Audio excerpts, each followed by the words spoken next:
À l'approche de la Toussaint, le pourquoi du comment vous accompagne pour tout comprendre des expressions qui parlent des saints. Ben oui, cette saison, d'autant que la langue française fourmille d'expressions et de proverbes qui font référence à ces grandes figures de l'Église. Et ce qu'on constate, c'est que pour la plupart des gens aujourd'hui, un saint, c'est juste l'éphéméride de la météo pour souhaiter bonne fête à ses proches. Mais pour les anciens et pour beaucoup de chrétiens aujourd'hui, les saints, ce ne sont pas simplement des repères dans le calendrier. Ce sont des amis, des confidents vers qui se tourner en cas de problème, des modèles de vie en réalité. Et c'est pas un hasard s'il y a tant d'expressions ancrées dans la culture populaire, notamment ne pas savoir à quel saint se vouer et il vaut mieux s'adresser à Dieu qu'à ses saints.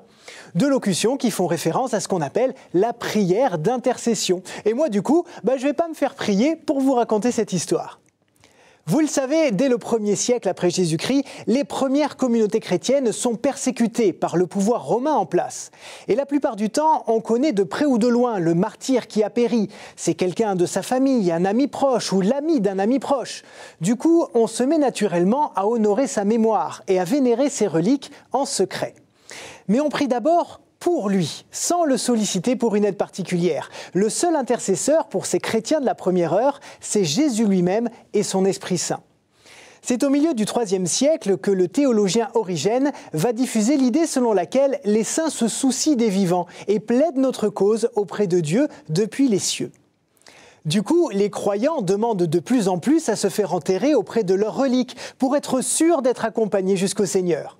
Et dans cette dévotion, il y a bien quelque chose de spirituellement juste. Chaque saint est un modèle de vie donné à Dieu, il est donc logique qu'il nous fasse aller vers lui.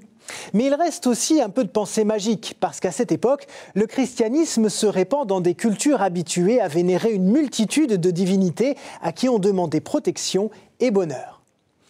À partir du IXe siècle, le culte des saints imprègne réellement la vie quotidienne. Et on se sent proche de tel ou tel saint parce qu'il est le patron de sa corporation ou de son village, parce qu'il a souffert des jambes ou des dents et que nous aussi, ou encore parce que telle grande figure a su soigner ou instruire et que c'est son métier.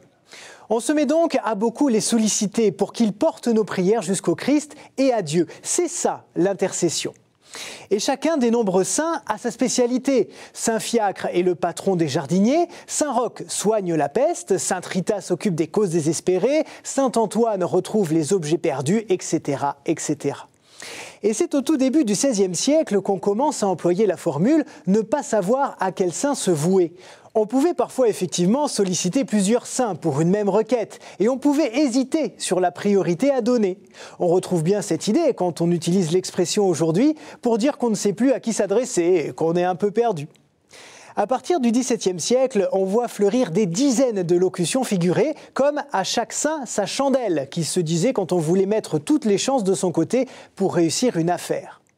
En 1690 apparaît « il vaut mieux s'adresser à Dieu qu'à ses saints », une expression suggérée par la logique du monde. Dans la vie courante, bien sûr, si on veut une augmentation, il vaut mieux directement demander au patron plutôt qu'à ses employés, c'est évident.